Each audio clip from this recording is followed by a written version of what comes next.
Hello बच्चों, कैसे हैं आप सब। आज का हमारा चैप्टर है डेप्रिसिएशन। क्लास 11th के लिए तो इम्पोर्टेंट है ही। जब आप क्लास 12th में एक चैप्टर पढ़ेंगे कैश फ्लो स्टेटमेंट, तो वहां पे भी आपको इसकी जरूरत पड़ेगी। इसका कॉन्सेप्ट समझिए इस वीडियो के थ्रू, और जब आप ये पूरा वीडियो देख लेंगे तो आपको डेप्रिसिएशन के चैप्टर से यानी इस चैप्टर से तो कोई प्रॉब्लम नहीं आएगी। तो चलिए हम स्टार्ट करते हैं। आज का हमारा टॉपिक जो है, चैप्टर जो है डेप्रिसिएशन। तो डेप्रिसिएशन को स्टार्ट करते हैं।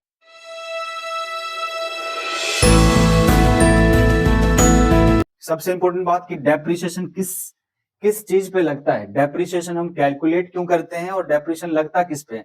तो सबसे पहले डेप्रिसिएशन जो होता है हमारा, जितने भी हमारे फिक्स्ड एसेट्स होते हैं, जो भी हमारे फिक्स्ड एसेट्स होते हैं, जैसे कि प्लांट हो गया आपके पास, जैसे मशीनरी हो गई आपके पास, और आप अपने बुक में देखेंगे कहीं कहीं ट्रक का भी यूज होता है कि ट्रक हमने खरीद लिया। तो कोई भी व्हीकल होगा, कार हो, ट्रक हो, तो उन सब जो भी हमारे फिक्स एसेट्स हैं, एक्सेप्ट लैंड, जमीन की जो वैल्यू होती है वो हमेशा अप्रिशिएट करती है, ऐसा माना जाता है ना। एक्सेप्शनल हो सकते हैं कि किसी जगह पे जमीन लैंड की वैल्यू डिक्रीज कर गई, बट नॉर्मल सिनेरियो में ये हमेशा अप्रिशिएट करता है। ये क्या करता है? ये अप्रिशिएट करता है। ये डेप्रिशिएट नहीं, अप्रिशिएट हो गया डेप्रिसिएशन का उल्टा। अप्रिशिएट मतलब बढ़ना और डेप्रिसिएट मतलब वैल्यू कम होना। तो लैंड के अलावा जितने भी हमारे एसेट्स होते हैं, फिक्स एसेट्स, उन सब पे ओवर द पीरियड में इसकी वैल्यू क्या हो जाती है? कम हो जाती है। उसको हम क्या बोलते हैं? डेप्रिसिएशन। तो डेप्रिसिएशन का मतलब कि किसी भी फिक्स एसेट्स की वैल्यू अगर डिक्रीज कर जाती है, कई सारे कारण है, अभी पढ़ेंगे हम, तो उन सब कारणों की वजह से जो वैल्यू कम हो जाती है उनको हम क्या बोलते हैं? डेप्रिसिएशन।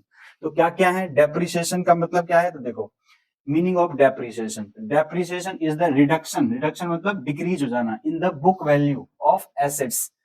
बुक वैल्यू का मतलब क्या होता है कि जो भी आपके पास जो भी मशीन आप खरीदते हो, जितने प्राइस पे आप परचेज करते हो, उसको हम क्या बोलते हैं? कॉस्ट। तो से कि आपने कोई मशीन खरीदी 1 लाख रुपए की, उसमें से आपने 1 साल बाद उसकी वैल्यू जो है 10,000 से कम हो गई, तो उसकी वैल्यू कितनी बच गई मेरे पास? 90,000। इसको हम बोलते हैं बुक वैल्यू। तो सबसे पहले तो ये टर्म आप लोग क्लियर कर लें कि बुक वैल्यू क्या होता है, कॉस्ट क्या होती है, डेप्रिसिएशन क्या चीज होती है। तो जब आप कॉस्ट में से डेप्रिसिएशन माइनस कर देते हैं तो जो वैल्यू बचती है उसको हम कहते हैं बुक वैल्यू। चलिए वापस आ जाते हैं। तो depreciation in reduction in the book value. और मान लो फिर से नेक्स्ट ईयर डेप्रिसिएशन लगेगा, तो 90 बुक वैल्यू हमारी और क्या हो जाएगी? और कम हो जाएगी। अभी 90 है, फिर लगेगा डेप्रिसिएशन, तो फिर उसकी वैल्यू कम हो जाएगी। तो यही कह रहा है कि बुक वैल्यू की जो वैल्यू डिक्रीज हो जाती है, किसकी? एसेट्स की। किस कारणों से? वियर एंड टीयर हो जाए, यानी आप जो मशीन यूज कर रहे थे उसमें जो है उसको यूज करने से टाइम पास मतलब पासेज ऑफ टाइम से 1 साल बाद, 2 साल बाद, 3 साल बाद उसकी वैल्यू क्या हो जाती है? कम हो जाती है। Efflux of time, efflux of time देखो, वियर एंड टीयर तो यूज करने से किसी एसेट्स की वैल्यू कम हो जाती है, तो उसको हम बोलते हैं wear and tear. Efflux of time का मतलब होता है कि आपने कोई एसेट्स खरीद ली, जैसे कि आपने कोई कार खरीदी, कार खरीदी, मान लो 10 लाख रुपए में आपने कोई कार परचेज कर ली। कार की वैल्यू कितनी है? 10 लाख रुपीज। अब ये उसकी क्या कहलाएगी? कॉस्ट। अब उस कॉस्ट को क्या हुआ कि उसको हमने कार खरीदा और हम उसको यूज करने लगे। यूज करने से उसकी जो वैल्यू धीरे धीरे 1 साल बाद क्या हो जाएगी? कम हो जाएगी। फिर उसके 1 साल बाद क्या हो जाएगी? और कम हो जाएगी। तो जो भी वैल्यू डिक्रीज होती है यूज करने से, उसको बोलते हैं वियर एंड टीयर। बट आपने कार खरीदी 10 लाख रुपए की, बट वो कार आपके गैराज में पड़ी है, यूज नहीं कर रहे हैं आप। बट क्या फिर सेम 1 साल बाद उसी कार को आप 10 लाख में बेच पाओगे? तो आंसर इज नो।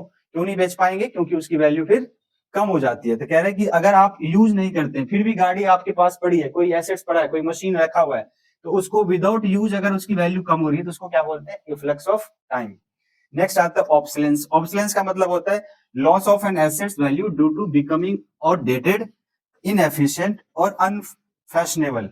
मतलब जो आपने एसेट्स खरीदी, उसका एक जो कार आप खरीद के लाए थे, मान लो कि उस नेक्स्ट ईयर में उसका नया मॉडल आ गया कुछ दिनों बाद, तो जैसे ही नया मॉडल आएगा तो पुराने वाली कार की वैल्यू क्या हो जाएगी?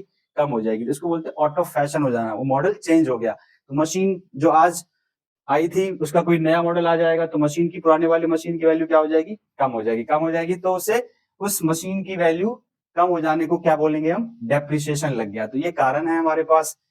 एक्सीडेंट हो जाना, कोई मशीन थी, कोई गाड़ी थी, एक्सीडेंट हो गया तो उसकी वैल्यू ऑटोमेटिक कम हो जाती है।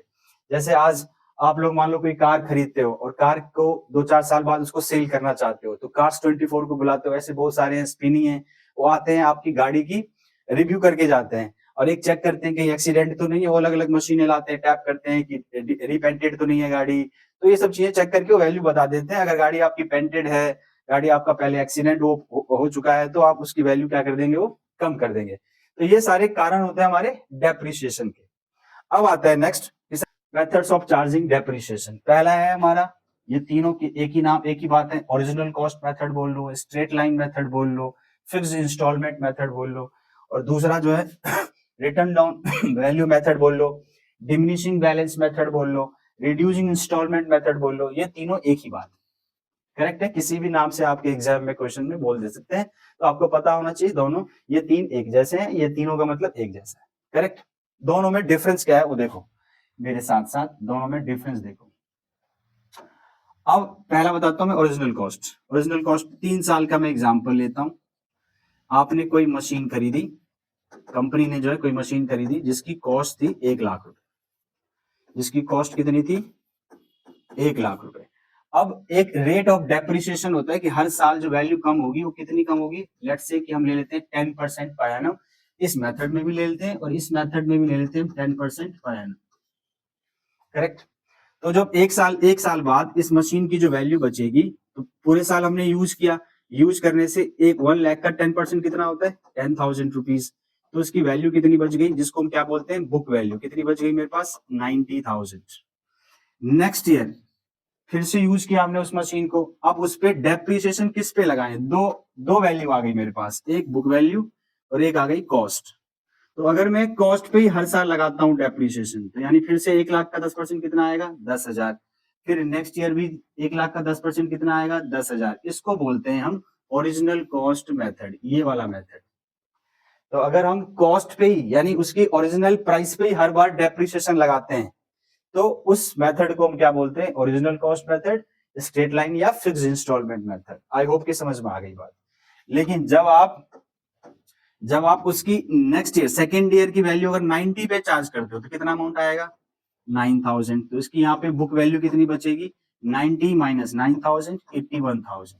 फिर इसकी नेक्स्ट ईयर डेप्रिसिएशन किस पे लगेगी 81,000 का 10% 8100, तो फिर जो वैल्यू बच जाएगी। तो इसका मतलब जब आप बुक वैल्यू पे डेप्रिसिएशन लगाते हो हर साल, बुक वैल्यू पे लगाते जाते हो हर साल डेप्रिसिएशन, उसको बोलते हैं हम लोग रिटर्न डाउन वैल्यू मेथड। समझ में आ गई बात। तो ओरिजिनल कॉस्ट में रिटर्न डाउन वैल्यू में एंट्रीज में कोई फर्क नहीं है, सिर्फ आपको अमाउंट में डिफरेंस आ जाएगा। ओरिजिनल कॉस्ट लगाएंगे तो हर साल आपका कॉस्ट पे चार्ज होगा 10,000, इसीलिए इसको देखो फिक्स इंस्टॉलमेंट हर साल सेम, बट सेम हर साल डिपेंड करता है कि हमने नंबर ऑफ डेज या नंबर ऑफ मंथ भी सेम होने चाहिए। करेक्ट। अगर मान लो आपने कोई मशीन परचेज करी फर्स्ट जुलाई को, ईयर स्टार्ट कब होता है हमारा 1 अप्रैल को, लेकिन आपने खरीदी कब मशीन, आपने खरीदी कब 1 लाख रुपए की मशीन खरीदी 1 जुलाई को। तो अब रेट ऑफ डेप्रिसिएशन 10% है, तो ये यहां से यहां चार्ज होगा, जो कि कितना होता है ये हमारा 9 मंथ। तो फर्स्ट ईयर तो 9 मंथ पे लगेगा और सेकंड ईयर फिर से 12 महीने का लगेगा, 12 मंथ का लगेगा अगर नहीं बेचा है आपने तो। फिर थर्ड ईयर फिर से 12 मंथ का चार्ज होगा अगर आपने सेल नहीं किया तो डिपेंड इस बात पे करता है कि कितने मंथ हमने उस एसेट्स को यूज किया है। तो ये चीजें हैं हमारे पास कि हम कितने महीने यूज करते हैं। करेक्ट। तो मैंने आपको क्या बताया कि अगर ओरिजिनल कॉस्ट मेथड है तो हर बार डेप्रिसिएशन किस पे लगेगा 1 लाख पे ओरिजिनल कॉस्ट पे, और अगर रिटर्न डाउन वैल्यू है तो हर बार किस पे लगेगा बुक वैल्यू पे, डेप्रिसिएशन हम हर बार बुक वैल्यू पे चार्ज करेंगे, तो उसको हम बोलते हैं रिटर्न डाउन वैल्यू मेथड। अब ये समझ लेने के बाद कि चार्ज करने के कितने मेथड होते हैं, अब हम सीखेंगे इसकी अकाउंटिंग कैसे की जाती है। तो अकाउंटिंग के लिए आपके पास 2 चीजें हैं क्लास 11th में। पहला ये कि when provision for depreciation account is not maintained और when provision for depreciation account is maintained. Correct. तो दोनों में क्या डिफरेंस है मैं आपको समझाता हूं, पहले डायग्राम के थ्रू, फिर हम इसकी जनरल एंट्रीज करेंगे। चलिए मेरे साथ साथ कॉन्सेप्ट को आप समझो एक बार कि क्या होता है। पहले मैं बताता हूं when provision for depreciation account is maintained, तो क्या होता है नॉट मेंटेन्ड। तो आप जैसे मैंने पिछला एग्जांपल बताया था 3 साल का एग्जांपल ले लेते हैं। यहाँ पे मेरी जो कॉस्ट थी मशीन की वो थी 1 लाख रुपए। रेट ऑफ डेप्रिसिएशन अगेन मैंने ले लिया 10% पर एनम, और यहाँ पे भी मैं 10% ही रखूंगा ताकि हमारी कैलकुलेशन थोड़ी आसान हो जाए। अच्छा, तो फर्स्ट ईयर डेप्रिसिएशन पूरे साल यूज किया हमने, 1 अप्रैल को ही हमने मशीन खरीद ली थी, तो 10,000 डेप्रिसिएशन के बाद जब मेरी बैलेंस शीट बनाऊंगा मैं अपनी कंपनी का, तो उसमें जो ये मशीन है वो मेरे पास शो होगा कितने का, 90,000 रुपीज का, correct, after depreciation, this is called book value. फिर नेक्स्ट ईयर, क्योंकि अब मेथड मैं मान रहा हूं दोनों के लिए ओरिजिनल कॉस्ट मेथड मान रहा हूं, पहला वाला। ओरिजिनल कॉस्ट का मतलब क्या होता है कि आप हर बार डेप्रिसिएशन किस पे चार्ज करेंगे, कॉस्ट पे डेप्रिसिएशन चार्ज करेंगे। तो अकाउंटिंग चाहे इस मेथड से हो, इस मेथड से हो, इस क्वेश्चन को भी हम एसएलएम मेथड से भी कर सकते हैं, रिटर्न डाउन वैल्यू मेथड से भी कर सकते हैं। इस क्वेश्चन के अंदर भी हम एसएलएम मेथड से भी कर सकते हैं और रिटर्न डाउन वैल्यू मेथड से भी कर सकते हैं। ये अकाउंटिंग दोनों मेथड से हो सकती है, ये वाली अकाउंटिंग भी दोनों मेथड से हो सकती है। तो मैंने अभी इसमें ये वाला मेथड लिया एसएलएम, और इसमें भी मैं एसएलएम के थ्रू ही समझाऊंगा आपको अकाउंटिंग, करेक्ट। बट इसमें दोनों यूज हो सकते हैं, इसमें भी दोनों यूज हो सकते हैं क्वेश्चन। चलिए, तो मेरे पास मशीन जिसकी कॉस्ट कितने की थी, 1 लाख रुपीज की, 10,000 डेप्रिसिएशन के बाद उसकी बुक वैल्यू 90, तो नेक्स्ट ईयर का अगेन डेप्रिसिएशन कितना आएगा, 10,000। तो यहाँ पे बैलेंस शीट में जो उस मशीन की बुक वैल्यू आएगी अब आ जाएगी 90 माइनस में 10, यानी 80,000 रुपीज। अब चलो, फिर से नेक्स्ट ईयर उस मशीन की वैल्यू आ गई 10,000 रुपीज। अब जब मेरे पास बैलेंस शीट आएगी आफ्टर 3 इयर्स, तो उस मशीन की वैल्यू आएगी आपके पास 70,000। ये जो कॉन्सेप्ट है, ये वाला है हमारा concept, when provision for depreciation is not maintained. इसका मतलब कि जब भी हम प्रोविजन नहीं है, अभी प्रोविजन का क्या मतलब होता है बाद में बताऊंगा, तो प्रोविजन नहीं है तो इसका मतलब डेप्रिसिएशन हर साल लगता है और मशीन की वैल्यू हर साल डिक्रीज हो जाती है। देख रहे होगे, पहले 1 लाख कॉस्ट थी, फिर 90, फिर 80, फिर 70, ऐसे करके मशीन की वैल्यू अलग अलग ईयर में अलग अलग आ गई। अब मैं समझाता हूं, when provision for depreciation account is maintained, अब क्या होगा देखो, फिर से वही एग्जांपल ले लेता हूं मैं, 3 साल का एग्जांपल वही है हमारा। कॉस्ट कितने की है मशीन की, 1 लाख रुपीज। अब देखो, रेट ऑफ डेप्रिसिएशन पे कितना लिया हुआ मैंने, यहाँ पे भी 10%। तो यहाँ पे उसकी वैल्यू 10,000 डिक्रीज हो जाने के बाद बैलेंस शीट में देखो यहाँ पे कैसे हो जाएगा, मशीन अभी भी 1 लाख रुपीज का शो होगा और प्रोविजन फॉर डेप्रिसिएशन जो है वो आ जाएगा आपके पास 10,000 रुपीज का।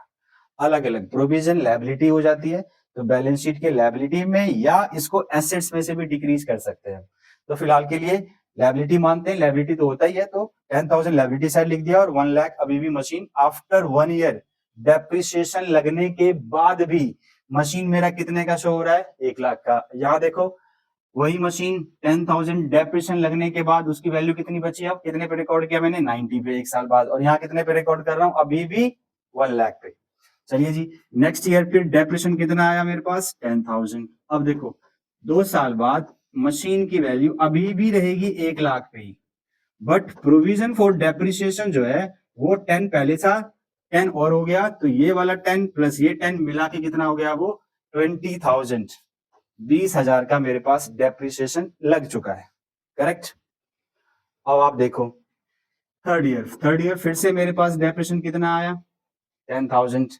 अब मेरे पास जो बैलेंस शीट बनाऊंगा आफ्टर 3 ईयर, अभी भी मशीन मेरे पास कितने का शो होगा, 1 लाख रुपीज का, और प्रोविजन फॉर डेप्रिसिएशन में 20 पहले था, 10 और ऐड होकर कितना हो गया अब ये 30। इसका मतलब 3 साल बाद यहाँ पे मशीन की बुक वैल्यू कितनी आ रही है आपके पास, बुक वैल्यू पे रिकॉर्ड हो रहा है कितने पे, 70 पे। उस वाले मेथड से जब मेंटेन करते हो आप डेप्रिसिएशन, प्रोविजन फॉर डेप्रिसिएशन, तो वहां पे मशीन अभी भी कितने पे शो हो रहा है, ओरिजिनल कॉस्ट पे ही शो हो रहा है हर साल।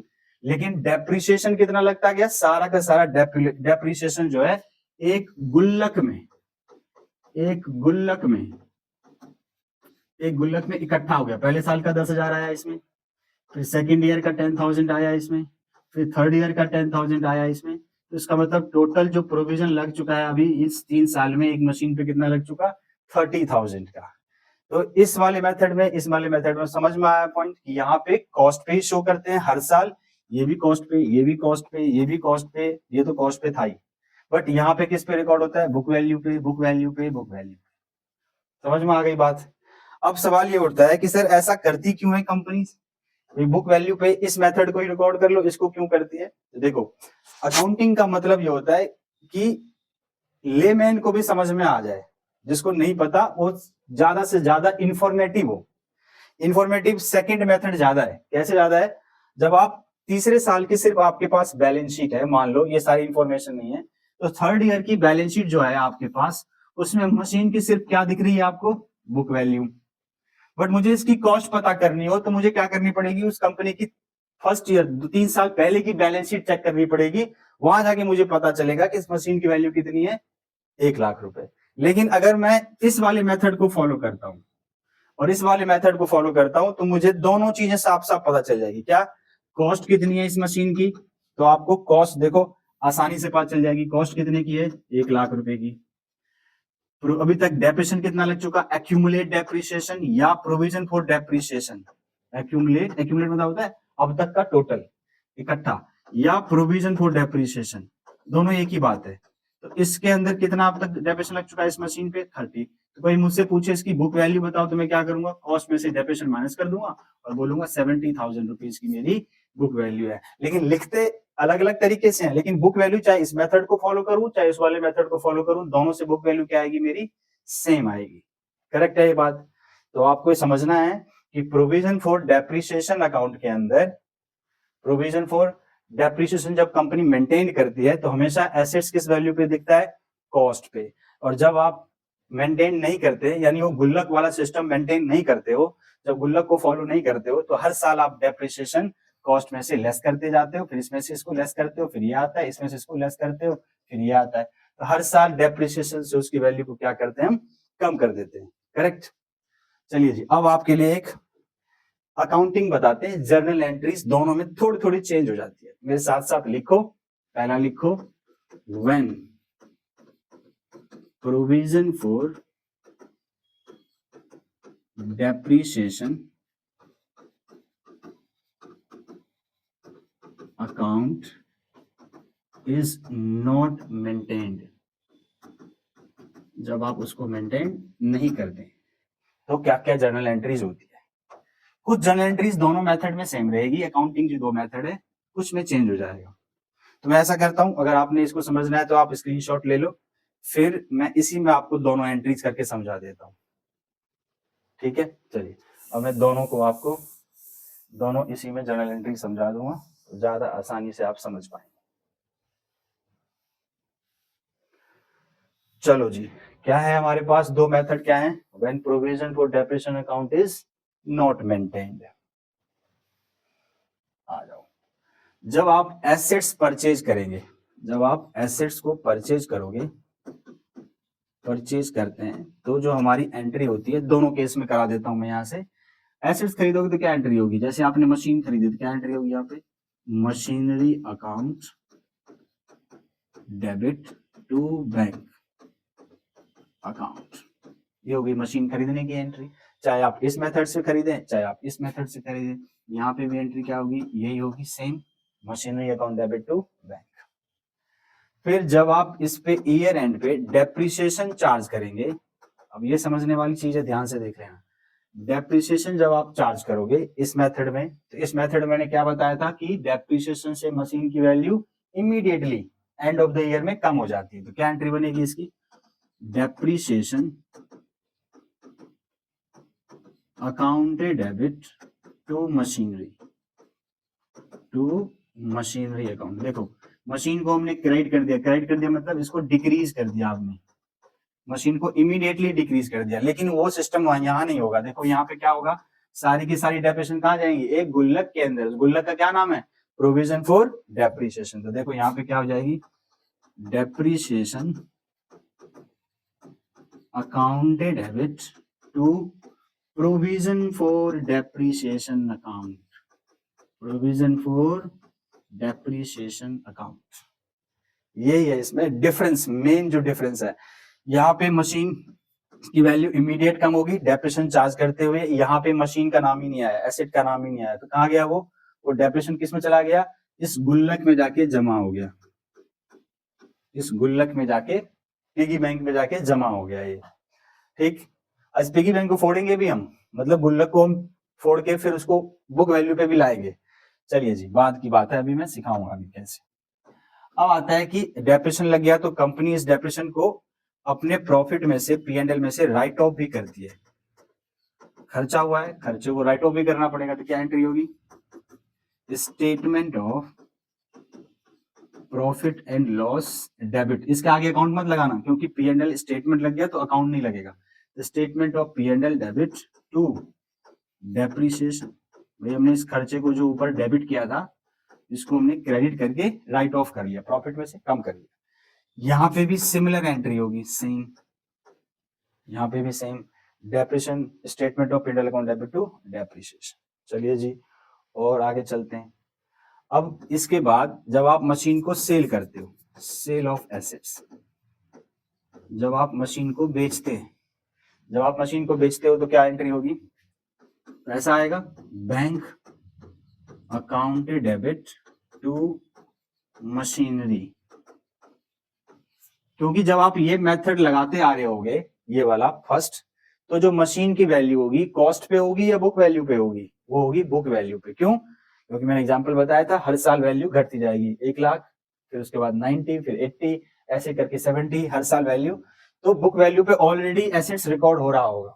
तो सीधा सीधा एंट्री है bank account debit to machinery account.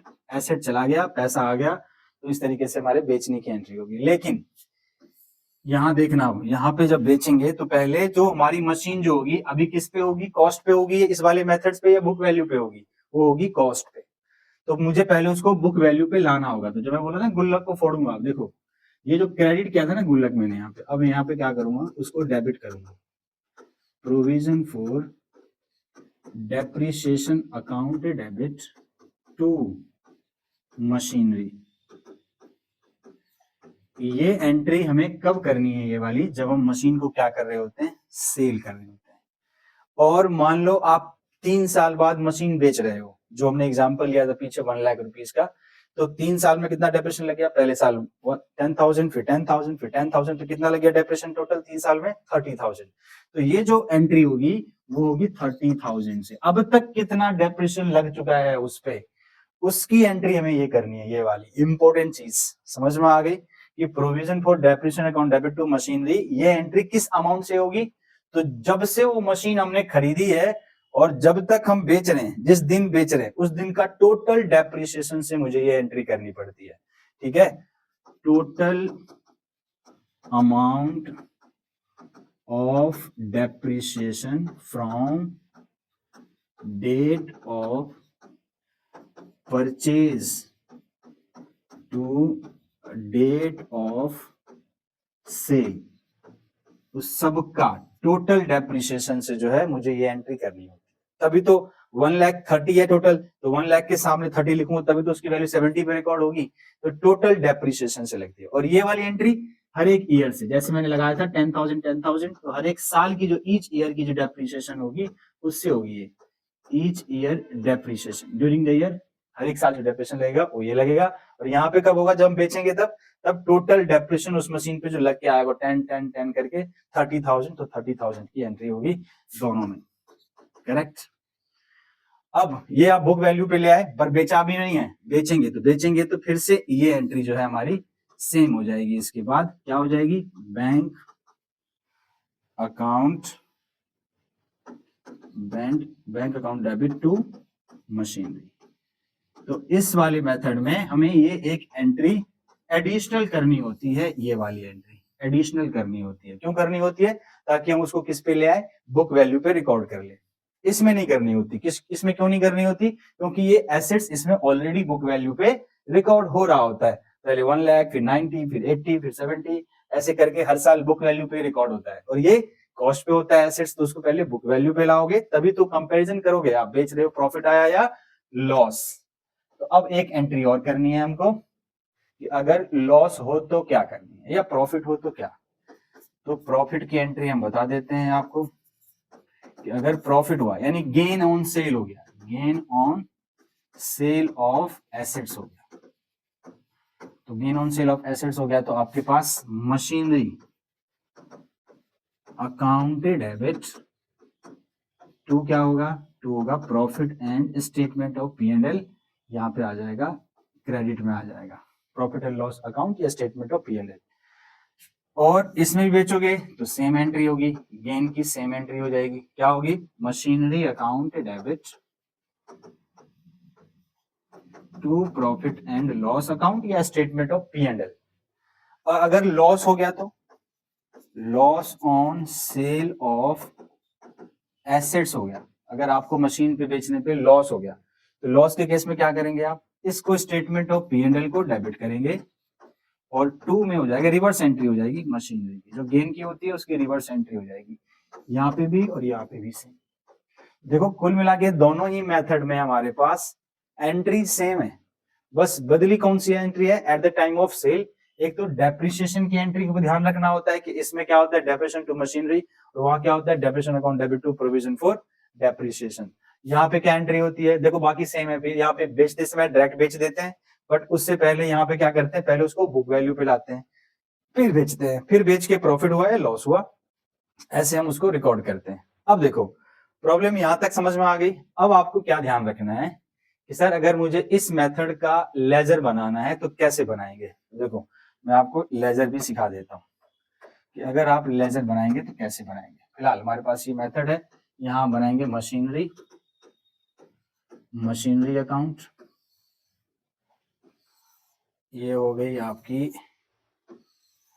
Date particulars amount. अब देखते जाओ इसमें कितनी बढ़िया चीज है ये। यहाँ पे आ गया आपके पास date particulars amount, date particulars and amount. अब जब आप पहली एंट्री क्या करी थी, देखो आपने मशीन खरीदी, तो अब मेरे पास एंट्री क्या बनी है, machinery account debit to bank. अब हम लेजर किसका बना रहे हैं, मशीनरी का। मशीनरी यहाँ क्या हो रहा है, डेबिट, तो मशीनरी के लेजर में उसके डेबिट साइड लिखा जाएगा टू बैंक। मैं आपको समझा रहा हूँ, जर्नल टू लेजर पोस्टिंग कुछ भी नहीं है, जर्नल है ये, उसको इसमें पोस्ट करूंगा, बस खत्म चैप्टर। तो machinery account debit to bank, जिस दिन भी खरीदी होगी, डेट ऑफ परचेज जो भी होगी, तो जैसे मैंने एग्जांपल में लिया था वो डेट लेता हूँ, 1 अप्रैल 2019 को मैंने खरीद ली, ठीक है, टू बैंक। कितनी खरीदी थी हमने, 1 लाख रुपए की। फिर सेकेंड एंट्री में देखो डेप्रिसिएशन हम कब चार्ज करते हैं, एट ईयर एंड पे, साल के अंतिम दिन। साल का अंतिम दिन जो स्टार्ट हुआ है 1/4 को, खत्म कब होगा, 31 मार्च 20 को, ईयर एंड फाइनेंशियल ईयर है, चार्ज करेंगे एंट्री डेप्रिसिएशन टू मशीन। अब देखो यहाँ मशीनरी क्या हो गया, क्रेडिट, तो मशीनरी के क्रेडिट में लिखा जाएगा बाय डेप्रिसिएशन। कितना अमाउंट है मेरे पास, 10,000, तो मैंने इसको 10,000 लिख दिया, डन। अब आपको 1 साल बाद ये पता करनी है कि मेरे पास खरीदी मैंने 1 लाख की थी, 10,000 डेप्रिसिएशन लग गया, तो मेरे पास वैल्यू बची कितने की है, उसको क्या बोलोगे आप, बाय बैलेंस सीडी। कितने की आई वो, 90,000। तो टोटल इधर भी मेरा 1 लाख रुपए हो गया और इधर भी मेरे पास 1 लाख रुपीस लिख लिया। ये कब की बैलेंस है, 31 मार्च 20 की, 1 ईयर कंप्लीट। सेकेंड ईयर में क्या करना है मेरे को, सेकेंड ईयर में देखो अब जो मेरा पिछले साल का बैलेंस है, एसेट तो है ही, एसेट तो बेची है नहीं हमने, इस बैलेंस को उठा के लाएंगे यहाँ, क्या लिखेंगे, to balance brought down BD, ये डेट आएगी 1/4/20 की, नेक्स्ट ईयर आ गया। कितने की है मेरे पास मशीन अभी है, 90,000 के बाद अब देखो जैसे स्टेटमेंट, ये वाली एंट्री को मैंने पोस्ट नहीं किया मशीनरी अकाउंट में, क्यों नहीं किया, क्योंकि स्टेटमेंट ऑफ पीएनएल और डेप्रिसिएशन, दो एंट्री, दो नाम, दो अकाउंट ओपन हो रहे हैं यहाँ पे, लेकिन हम दोनों का ही अकाउंट नहीं बना रहे, हम किसका बना रहे हैं, मशीनरी का। तो मशीनरी का नाम नहीं था तो यह नहीं आएगा, ये किस में जाएगा, ये जाएगा डेप्रिसिएशन अकाउंट जब हम बनाएंगे उसमें जाएगा ये वाली एंट्री, इसमें नहीं आएगा। फिर अब बेच रहे हैं हम 3 साल बाद, तो अभी तो 2 साल तक बस तो एक कबड्डी खेलते रहेंगे। बैलेंस सीडी आया बीडी में, फिर हम 31 मार्च 21 को चले जाएंगे bye depreciation. Original cost method है तो हम 1 लाख का 10%, जो मैंने एग्जांपल में लिया था 10,000 ही, और बाय बैलेंस सीडी जो बच गया मेरे पास वो बच गया 80,000 रुपीज का। ये डेट आ गई 31 मार्च 21 की। फिर से यहाँ पे हमने इसको क्लोज कर लिया, 90 इधर भी आ गया और 90 मेरा 90,000 इधर भी आ गया, सिंपल है ये। फिर अब इस सीडी को क्या करोगे आप, अब आप इस सीडी को फिर से क्या करेंगे, नेक्स्ट ईयर कैरी फॉरवर्ड करेंगे। तो 1/4/21 को क्या आ जाएगा, ये टू बैलेंस बीडी और ये अमाउंट आ जाएगा 80,000। फिर 31 मार्च को हम इसको लास्ट में बेचेंगे, 31 मार्च 22 को एंड ऑफ द ईयर में सेल करते हैं। तो पहले पूरा साल तो मैंने यूज किया उसको, तो यूज किया है तो आपको डेप्रेशन तो लगाना पड़ेगा, चाहे यूज किया चाहे नहीं किया, आपके पास है इतना ही बहुत है डेप्रेशन लगाने के लिए। तो डेप्रिसिएशन फिर से लगाओगे पूरे साल का, कितना आएगा 10,000। अब देखो, अब मैं थोड़ा ऐड ऑन करता हूं, तो मेरे पास 80 में से 10,000 डेप्रेशन और कम लगने से और उसकी वैल्यू कितनी आ गई 70। अब मान लेते हैं कि उसको हमने सेल कितने में किया, 90,000 में सेल किया। तो 80 की चीज थी इस साल के बिगिनिंग में, एंड में आते आते कितने की होगी 70 की, 80 में से 10 और रिड्यूस हो गया। तो अब 70 की चीज को बुक वैल्यू जो 70 आई हुई है उसको बेच कितने में रहे हैं हम 90 में, तो क्या हुआ प्रॉफिट हुआ है लॉस, तो प्रॉफिट हो गया। तो पहले तो बेच लो। देखो बेचने की एंट्री देखो क्या बताई थी, bank account debit to machinery, bank account debit to machinery. तो देखो मशीनरी यहाँ पे क्या हुआ क्रेडिट, फिर से मशीनरी के क्रेडिट में लिखा जाएगा बाय बैंक, और अमाउंट कितना आएगा आपके पास 90। कब बेची है आपने, उसी ईयर एंड पे। अब बेचते क्या हो गया आपको प्रॉफिट, देखो प्रॉफिट की एंट्री मैंने क्या लिखवाई थी, machinery account debit to statement of P&L। Machinery क्या हो गया डेबिट, तो मशीनरी के डेबिट में यहां लिखा जाएगा, यहां लिखा जाएगा to profit and loss account, कितने का 20,000 रुपीज का। ये हो गया, ये भी कब बेचा हमने 31 मार्च 22 को। 1 लाख इधर भी आ गया मेरे पास इन दोनों का सम, और 1 लाख इधर भी आ गया मेरे पास इन दोनों का सम। तो देख रहे हो ये पूरा आपके पास जर्नल सीखनी है, जर्नल के बाद लेजर की प्रैक्टिस करनी है, प्रैक्टिस करते ही आपको कॉन्सेप्ट समझ में आ जाएगा कि क्या हो रहा है। ये मैंने कराया आपको कौन सा वाला method, when provision for depreciation account is not maintained. अब देखो इसी एग्जांपल को मैं आपको अब समझाता हूं इस वाले मेथड से, इस वाले मेथड से, करेक्ट, इस वाले मेथड से। तो देखो अब मैं क्या करूंगा, 2 लेजर बनाने पड़ेंगे मेरे को इसमें। एक तो बनाना पड़ेगा मेरे को मशीनरी अकाउंट,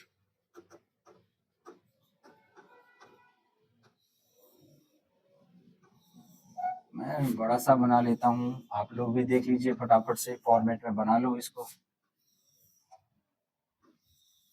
जी। ये बना लेने के बाद बीच में से यहाँ पे मैं रब कर देता हूं, यहाँ पे मैं लिख दूंगा provision for depreciation account, provision for depreciation, format वही date particular amount, date particular amount. चलो जी अब क्या करेंगे एसेट्स खरीदने, एसेट्स खरीदेंगे तो क्या एंट्री होगी, खरीदने की entry same, machinery account debit to bank. कब खरीदी थी हमने 1/4/19 को, कितनी खरीदी थी हमने 1 लाख रुपए की, करेक्ट है। फिर 3 साल बाद बेची, बीच में से डेप्रिसिएशन लगाते गए, वैल्यू निकालते गए। अब डेप्रिसिएशन इस अकाउंट में लगेगा या इस अकाउंट में लगेगा, क्या एंट्री होती है देख लो, क्या एंट्री होती है यहाँ पे, यहाँ पे एंट्री देखो क्या होती है, depreciation account debit to machinery या टू प्रोविजन फॉर डेप्रिसिएशन।